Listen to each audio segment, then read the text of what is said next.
Hello जी, अस्सलाम वालेकुम। Welcome back to my YouTube channel. I hope सब ठीक ठाक खैरियत से होंगे। ठीक है जी, मैंने दराज से कुछ चीटें कह रही हूँ, चीज़ें ऑर्डर करी थी, वो आ चुकी हैं। और मैं कुछ शॉपिंग करके लाई थी, कुछ चीज़ें जो मुझे ज़रूरी थी, जो मुझे पहले चाहिए थी और अब मुझे मिली है, तो मैंने लेकर रखनी, बाद में काम आएंगी। और मेरा का फ़ोटो फ्रेम भी आ गया है, तो लेट्स सी अपना व्लॉग स्टार्ट करते हैं। ठीक है, सबसे पहले इसका रिव्यू चेक करते हैं कैसा है। ये हैंड चॉपर है, ठीक है। ये इस तरह पुश करेंगे तो आराम से प्याज कट जाएगी, ठीक है। आज सुबह से लाइट नहीं थी, due to maintenance service light बंद थी सुबह 9 से, अभी 7 बजे आई है। खाना बनाना है, खाना मैं बहुत बहुत कम बाहर से मंगवाती हूँ, मोस्टली मैं घर में ही बनाती हूँ। बाहर का खाना बाहर जाके ही खाना अच्छा लगता है, घर में अच्छा नहीं लगता। खैर, और अभी मेरा छोटी है, इसलिए मैं ज़्यादा रात में बाहर नहीं जाती। खैर ठीक है जी, यहाँ पर हम बना रहे हैं आज भगारे बैगन। ये मेरी अम्मी की रेसिपी है। एक वाइट वाले भगारे बैगन बनते हैं जो शादियों में होता है ना, सैलेड वाले साइड पे, पर मैं बनाती हूँ दूसरे वाले। अगर इंशाल्लाह मेरा होती रही तो रेसिपी को रिकॉर्ड करते हैं। ठीक है जी, ठीक है जी। ये जो फैलावा है इसको अवॉइड करना है। अब मैं जल्दी जल्दी काम कर लूँ, गैस हल्की हो चुकी है, अब ये गैस जाने का टाइम हो गया है। तो मैं क्या करती हूँ, ठंड है और फिर दोनों साइड के मैं थोड़े से चूल्हे खोल देती हूँ। ठीक है जी, यहाँ पर फटाफट प्याज काट के इसमें डालते हैं। ठीक है जी, यहाँ पर ये प्याज हम काटी और इसको ऐसे ऐसे करके डाल देंगे इसके अंदर।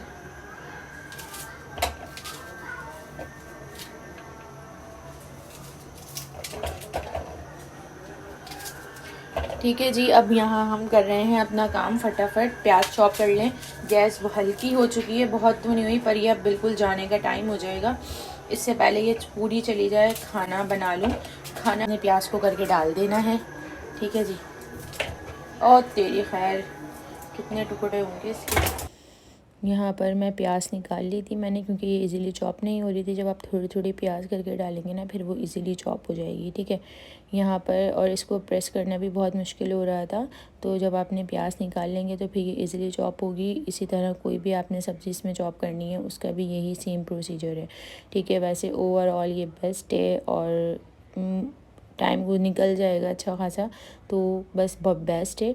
और क्या कहते हैं, इजीली रहेगा कि सपोज़ लाइट नहीं है आपके पास तो आप इसको यूज़ कर सकते हैं। आपने कुछ चॉप करना है, कुछ यानी ग्राइंडर टाइप करना है, तो वो इजीली इसमें हो जाएगा चॉप। ठीक है, ये आपको देख सकते हैं प्याज इतनी बारीक चॉप हुई थी कि मैंने जब अपने पैन में डाली थी कि बिल्कुल उसको चॉप करना नहीं पड़ा। जूसर वाले ब्लेंडर में डाल के, चॉपर में डाल के, इलेक्ट्रिक वाले, इजीली इसके ही अंदर हो गई थी। ठीक है, ये बेस्ट है जब लाइट नहीं हो, तो स्पेशली है उसके लिए तो बहुत बेस्ट है कि आपने खाना बनाना है, आप वेट कर रहे हैं और बस। ठीक है जी, यहाँ पर ये देखेंगे कितनी अच्छी चॉप हो रही थी। इसी तरह मैंने और डाल के और सारी चॉप कर ली। ठीक है, इसके बाद आपने क्या लेना है, एक भगोना लेना है जिसमें भी आप खाना बनाते हैं, थोड़ा ऑयल डालना है और सारी प्याज डाल देनी है। अच्छी तरह प्याज को उसमें ऑयल में भून लेना है। ठीक है, प्याज को अच्छी तरह भूनने के बाद आपने इसके अंदर डालना है 1 से 1.5 चमचा लहसुन अदरक का पेस्ट। ठीक है, ये प्याज में ही बनते हैं भगारे बैगन, ना इसमें दही ऐड होगी ना टमाटर। ठीक है, यहाँ पे प्याज को इसीलिए प्याज ज़्यादा ली गई है और यहाँ पर हम प्याज को अच्छी तरीके से ना मैच कर लेंगे, यानी ऑयल में। ठीक है, इसके बाद स्पाइसेस जाएंगे, हल्दी जाएगी थोड़ी सी, थोड़ा सा पिसा धनिया जाएगा, पिसा ज़ीरा जाएगा, कुटी हुई लाल मिर्च जाएगी थोड़ी सी, और थोड़ा सी कुटी हुई लाल मिर्च जाएगी, थोड़ी सी पिसी हुई लाल मिर्च और थोड़ा सा नमक। ठीक है, स्पाइसेस आपने अपने हिसाब से रखने हैं। मेरे पास ये हाफ़ के जी बैंगन थे मेरे पास, तो इसलिए मैंने इतनी ही प्याज लिया। आपके पास ज़्यादा हो तो आपने ज़्यादा लेनी होगी। ठीक है, यहाँ लहसुन अदरक का पेस्ट डाल दिया है और आपने बैगन की कटिंग इस तरह करनी है कि बैगन के 4 कट लगा लेने हैं और उसके बीच से जो बीज वाला साइड होता है ना, वो निकाल लेना है। ठीक है, बीज वाले साइड से ही ना यानी ग्रेवी बनेगी और प्याज है। ठीक है, आपने इसको इसमें डाल देना है और 1/2 कप पानी। ठीक है, और इसको आपने रख देना है 10 मिनट के लिए लिड लगा कर। ये इस तरह सॉफ़्ट हो जाएंगे। जब ये सॉफ़्ट हो जाएंगे तो आपने क्या करना है, आपने जितने भी सारे बैगन इस तरह कट करे हुए हैं वो आपने रख देने हैं और फिर एज़ इट इज़ आपने इसकी वापस अगेन लिड लगा देनी है। ठीक है, 10 मिनट बाद जब बैगन सॉफ़्ट हो जाएंगे तो आपने इसकी अच्छी तरह भुनाई कर लेनी है। भुनाई जब तक करनी है जब तक ऑयल ऊपर ना आ जाए। वो जितनी अच्छी भुनाई होगी खाना उतना अच्छा बनेगा। यहाँ पर हमने थोड़ा सा पानी और ऐड कर दिया है और अब हमने इसको फ्लेम पर रख दिया था मीडियम, ठीक है, 15 से 10 मिनट, ठीक है। और यहाँ पर ये बैगन सॉफ्ट हो गए थे। अब मैं इसको इसमें अच्छी तरह मैश कर रही हूँ, अच्छी तरह भुनाई करनी है। अपने सेकंड साइड क्या करना है, आपने इमली लेनी है और एक छोटी सी प्याली में भिगो देनी है। हमें इमली का पल्प चाहिए, ठीक है। आपने खटास आपके ऊपर है, आपने हल्की खटास रखनी है ज़्यादा। मेरे पास ये इमली कम थी तो मैंने ज़्यादा और ले ली थी बाद में, फिर मैंने खटास बैलेंस कर दी थी, ना ज़्यादा खट्टा हो ना कम हो, फिर ये अच्छा लगता है, ठीक है। आपके ऊपर है, आपने ज़्यादा रखना है ज़्यादा रख लें, कम रखना है तो कम रख लें, ठीक है। एंड में आपने इसके ऊपर डाल देना है हरा धनिया, हरी मिर्चें और इमली का पल्प डाल के भुनाई कर लेनी है। और जब ऑयल ऊपर आ जाए आपने फ्लेम ऑफ कर देना है, ठीक है। आप इसको राइस के साथ सर्व कर सकते हैं। वैसे तो आप इसे पराठे के साथ खाएं या रोटी के साथ खाएं, चपाती, तो ये बेस्ट लगेगा, बहुत अच्छा लगेगा, ठीक है। यहाँ पर ऑलमोस्ट खाना डन हो गया था, ठीक है। जब गैस प्रॉब्लम होती है ना तो आपको जल्दी जल्दी काम होता है कि बस काम हो जाए इससे पहले कि गैस चली जाए।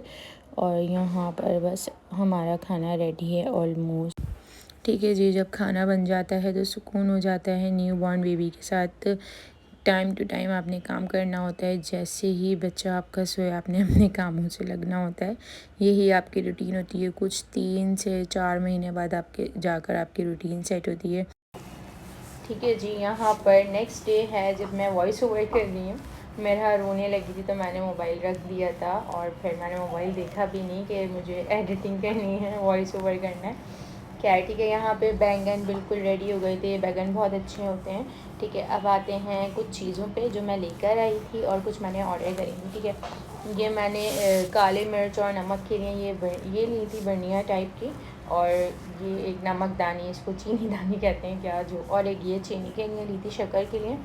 अच्छा, मुझे बहुत अच्छी लगी थी। इसकी बड़ा साइज़ भी था ना तो पर मैंने ये छोटा ही लिया, ठीक है। ये बॉल है, ये बॉल लाइक आप नेगेट्स के लिए, ब्रोस्ट के लिए, इसके लिए भी यूज़ कर सकते हैं, पॉपकॉर्न के लिए भी यूज़ कर सकते हैं। अच्छा, मैंने चीज़ पे देखा था एक और ना, यानी बॉल है, यानी जब हम सिनेमा जाते हैं और हम पॉपकॉर्न लेते हैं, सेम एज़ इट इज़ वो वैसे ही है और वॉशेबल है और उस पर पॉपकॉर्न्स बने हुए हैं और पॉपकॉर्न लिखा हुआ भी है, वो भी बहुत अच्छा है। वो मैं लेकर आऊँगी, पर मैंने फ़िलहाल अभी यही लिया था, ठीक है। और मैं दराज से मैंने हैंड चॉपर मंगवाया था। मेरा हैंड चॉपर हो चुका था ख़राब। लास्ट ईयर जो मैं लाई थी वो टूट गया था। वो जो खींचते हैं ना जिसमें डोरी होती है, वो बिल्कुल मेरा अच्छा नहीं चला। एक ये हैंड चॉपर मैंने ऑर्डर करा था, ये अभी आपने इसका स्टार्टिंग में रिव्यू देख लिया है। बेस्ट चॉपर है, लाइक जब आपने फटाफट काम करने होना है, पराठे बनाने कुछ हो, आप बैठ के या तो घिसते थे या फिर इलेक्ट्रिक वाला चॉपर निकालो, लाइट नहीं है, बहुत प्रॉब्लम होती थी मुझे तो स्पेशली।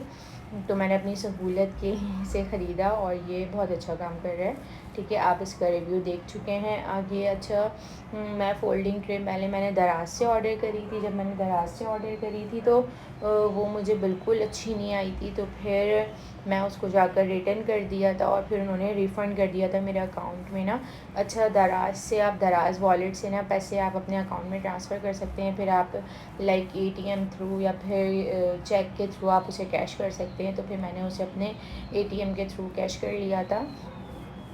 और यहाँ पर मोस्टली तकरीबन मैंने सब चीज़ें ले ली हैं और इस बार मुझे रमज़ान में कुछ शॉपिंग नहीं करनी, वरना ऑलमोस्ट सब रमज़ान से पहले किचन की स्पेशली ग्रॉसरी के साथ साथ शॉपिंग कर रहे होते हैं। क्योंकि मेरे पास बॉल हर चीज़ पहले की रखी हुई है, मुझे कुछ लाइक इतना खास लेना नहीं है। मुझे अभी फ़िलहाल 1-2 चीज़ें और लेनी है, वो मैं इंशाल्लाह लेकर रखूँगी। मेरे की चीज़ें लेनी है और अब अपनी चीज़ों का कोई होश नहीं होता अपने लिए क्या लेना है क्या नहीं लेना। और बस ठीक है, यहाँ पर मुझे फ़ोल्डिंग ट्रे मिल गई थी, वो बहुत अच्छी थी। और बस ये हैं कुछ चीज़ें। अच्छा, मुझे ना अभी हैंड ब्लेंडर लेना है, पर मुझे समझ नहीं आ रहा लूँ या नहीं लूँ। बहुत कन्फ्यूजन हो रही है। ब्लेंडर में भी यानी चीज़ें मिक्स हो जाती हैं, पर उसमें ईज़ी मुझे ये लग रहा है कि जूसर के लिए ना आपको पूरा मशीन लगानी पड़ती है, ये सब करना पड़ता है, बहुत मुश्किल होती है, ठीक है। आपने हैंड ब्लेंडर का ये होता है, आपने जिस चीज़ को यानी ग्राइंडर करना है बिल्कुल, और लाइक आपने मिल्क शेक्स बनाने हैं, आप जग के अंदर सारा सामान डालो और मशीन डालो और फिर रेडी। ये मुझे बहुत ईजी लग रहा है, देखते हैं मैं लूँगी या नहीं, ठीक है। ये है वो फ़ोल्डिंग ट्रे। जिसकी मुझे तलाश थी। बहुत अच्छी है, ऊपर इसके भी प्लाई है नो डाउट, पर बहुत मजबूत है। और जो मेरे पास पहले मैंने दराज से मंगवाई थी बहुत ही कोई बैड क्वालिटी थी, तो मुझे अच्छी भी नहीं लगी थी, तो मैंने रिटर्न कर दिया था। ठीक है, यहाँ ये इसका ओवरऑल लुक है। इसके ऊपर आई थिंक ये पता नहीं क्या है, पेंटिंग है, स्टिकर टाइप है, क्या है ये लगा हुआ है। और ये जिनके बैक पेन है, लाइक जिनका ऑपरेट हुआ है और जिनकी प्रेगनेंसी है, वो बेड रेस्ट पे ऑलमोस्ट कभी कभी लेडीज़ होती हैं, तो उनके लिए बहुत बहुत ईजी है। आप इजीली आराम से खाना खा सकते हैं, आपको झुकना नहीं पड़ेगा। ठीक है, अच्छा मेरे पास ना ये बास्केट्स थी, ये अभी यूज़ नहीं हो रही थी, मैंने मंगवाई तो थी पर ये मेरे अभी यूज़ नहीं हो रही थी, तो मैंने इसमें ये चीज़ें रख दी। ठीक है, फिर मेरे पास कुछ चीज़ें होती हैं टेबल पे ऐसे पड़ी रहती हैं, आप इस बास्केट में डाल दें। ठीक है, पहले तो मैंने ये ब्लैक वाली ट्रे में रख कर देखी कि इसमें ईज़िली आ जाए, अच्छी लगे, पर ऐसा नहीं हुआ। तो फिर मुझे लगा बास्केट में ज़्यादा अच्छी लगी है, तो फिर मैंने बास्केट पे करके टेबल पर रख दी। ठीक है, अभी मुझे 2-3 काम जैसे मैंने बोला और करने हैं, तो देखते हैं वो मैं करती हूँ या नहीं रमज़ान से पहले पहले। पर इंसान घर की जितनी चीज़ें सोच लेना, हमें ये करना है, ऐसा करना है, वैसा, कभी कुछ आ रहा होता है, कभी कुछ, घर की चीज़ें ख़त्म हो जाती हैं। मैं स्पेस बना बना कर थक गई हूँ घर के अंदर। अब मैं कुछ लाने से पहले बहुत बार सोचती हूँ कि मैं रखूँगी कहाँ। ठीक है जी, ये मेरे के मामू आए थे, तो ये लेकर आए थे, ये मुझे लेना था, तो फिर वो लेकर आ गए थे, तो फिर मैंने नहीं लिया ये अभी। पर मेरा छोटी है, मेरा ज़रा 2-2.5 महीने की हो जाए, फिर मैं इसको सेट करके मेरा को लूँगी। और माशाल्लाह से वैसे भी मेरा के हाथ पैर बहुत चलते, तो ये पियानो है, जब मेरा पैर उस पर मारे करेगी तो ये आई थिंक रिंग करा करेंगे या म्यूज़िक है इस पर, तो मैंने अभी से देखा भी नहीं, ऐसे रख दिया। ठीक है, यहाँ पर मेरा का फ़ोटो फ्रेम ऑर्डर करा था, ये मुझे बहुत अच्छा लगा था। इस पर बच्चे का नाम, पेरेंट्स का नाम, डेट और टाइम और दिन, यानी सब कुछ ओवरऑल सारा मेंशन एक फ्रेम पे ना। तो अच्छा मैंने ना 2 पिक्चर्स सेलेक्ट करी थी, तो एक करी थी पहले, फिर बाद में मैंने उसको कैंसिल करा कर दूसरी करी थी। उन्होंने क्या करा, दोनों ही पिक्चर्स निकाल कर मुझे ऑर्डर कर दी कि क्या कहते हैं, मुझे जो अच्छी लगे मैं लगा लूँ। तो बहुत थैंक यू, बहुत अच्छा फ्रेम बना था। ये आप फ्रेम देख सकते हैं, ये वुड का फ्रेम है और ये ओवरऑल इसका लुक है। ठीक है जी, ये है आज की वीडियो, आई होप आपको अच्छी लगी होगी। अल्लाह हाफ़िज़।